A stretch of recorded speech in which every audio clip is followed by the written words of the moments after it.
ये बिल्कुल एक संभावना है कि कोई अपना रूप बदल सकता है अगर वो चाहे तो।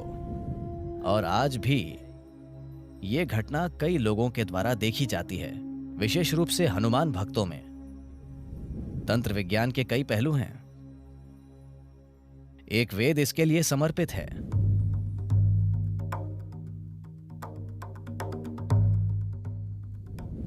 बचपन से ही मैंने हनुमान के बारे में सुना है।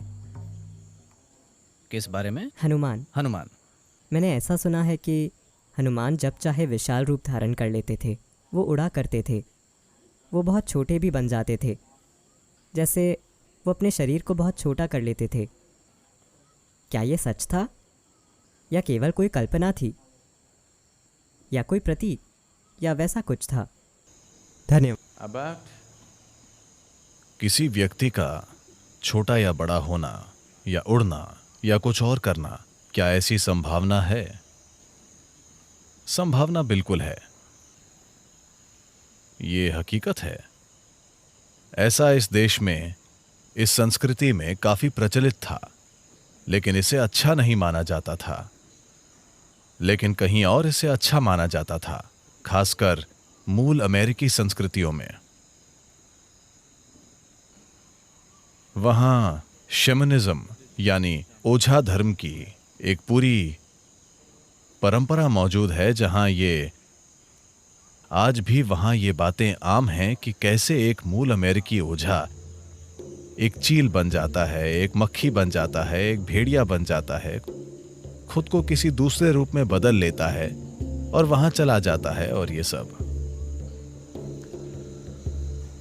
so these are not just stories, it is very much a possibility. तो ये सिर्फ कहानियां नहीं हैं, ये बिल्कुल एक संभावना है कि कोई अपना रूप बदल सकता है अगर वो चाहे तो।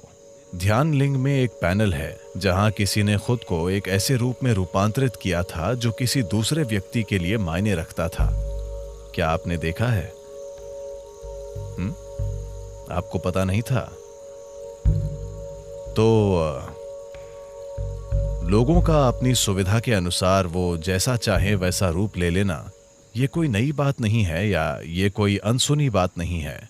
दुनिया के लगभग हर हिस्से में ये मौजूद है।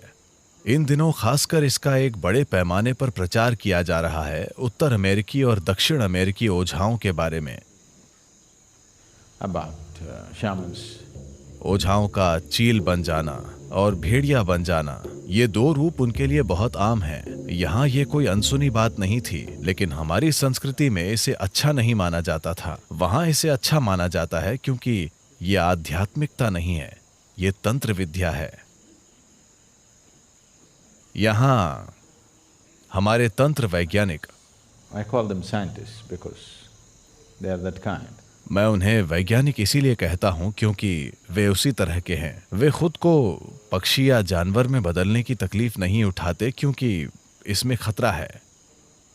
एक सुंदर कहानी है जिसमें उस ऋषि का क्या नाम है जिन्होंने निगल लिया था? क्या आप जानते हैं मैं किसकी बात कर रहा हूं? अश्विनी कुमार, और वो उनके पास कुछ सीखने गए थे। शुक्लाचार्य। हाँ, क्या उन्होंने घोड़े का रूप ले लिया था? अश्विनी कुमारों ने घोड़े का रूप ले लिया था और उन्होंने क्या निगल लिया था? शुक्लाचार्य को, मेरे ख्याल से। तो एक पूरी बड़ी कहानी है जो शायद महाभारत का ही एक हिस्सा है। ये कृष्ण अवतार से जुड़ी कहानी ज्यादा है।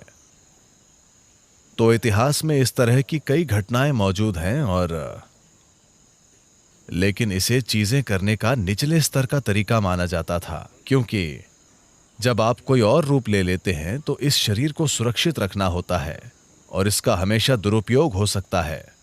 तो ऐसी घटनाएं हुई हैं जहां किसी ने अपने शरीर को थोड़ी सुरक्षा के साथ वहां छोड़ दिया, और मान लीजिए वो एक चील बन गए और कुछ समय के लिए उड़ते रहे, लेकिन जब वो चील वापस आई तो शरीर वहां नहीं था। तो अब वो चील क्या करेगी? चील आकर यहां बैठती है और कहती है, मैं एक योगी हूं। दयनीय स्थिति है ना? चूंकि आप उड़ नहीं सकते, इसलिए आपको लगता है कि चील होना एक बड़ी बात है। चील होना कोई बड़ी बात नहीं है। हालांकि वो ऊंची उड़ती है, पर वो हर समय नीचे देखती रहती है। यहाँ बैठकर ऊपर देखना ज्यादा अच्छा है, ऊपर जाकर नीचे देखने के बजाय। वाकई। तो यहां तंत्र वैज्ञानिकों ने दूसरी तरह के तरीके विकसित किए, यानी वो खुद कोई दूसरा रूप नहीं लेते, वो दूसरे रूप चुनते हैं और उन्हें ऐसा बना देते हैं कि वो एक खास तरह से काम करें। वो कोई जानवर चुनते हैं। आमतौर पर एक जानवर जिसका बहुत इस्तेमाल होता है वो है मुर्गी। अरे, आपको लगता है कि वो बेकार चली गई? तो वे उसके जीवन को, वो मुर्गी जवान और जीवंत होनी चाहिए, न कि पकी हुई। तो मुर्गी की जान निकाल दीजिए और उस जीव रूप का उपयोग अपने कुछ काम करवाने के लिए कीजिए। बजाय इसके कि आप मुर्गी का शरीर धारण करें, आप नियंत्रित तरीके से उस मुर्गी से चीजें कराते हैं। रिमोट कंट्रोल मुर्गी, ठीक है? एक रिमोट कंट्रोल मुर्गी खुद आपके मुर्गी बन जाने से बेहतर है ना? क्योंकि आपके मुर्गी बनने में खतरा है। आप अपना शरीर छोड़कर गए, आप एक मुर्गी के रूप में बाहर गए और कुछ करने की कोशिश की और आप किसी की तंदूरी चिकन बन गए। तो उन्होंने उन्हीं चीजों को करने के लिए बेहतर, ज्यादा परिष्कृत तरीके विकसित किए। क्या यह संभव है? क्या हनुमान का छोटा बड़ा बनना संभव है? बिल्कुल संभव है। और आज भी यह घटना कई लोगों के द्वारा देखी जाती है, विशेष रूप से हनुमान भक्तों में। हनुमान के भक्तों के बीच रूप बदल लेना आज भी एक बहुत सामान्य बात है, क्योंकि उन्होंने ये चलन शुरू किया था। हनुमान एक सुपरमैन है। बस थोड़ी सी पूंछ और चेहरे की बनावट के अलावा बाकी पूरे सुपरमैन हैं। वो एक सुपरमैन है।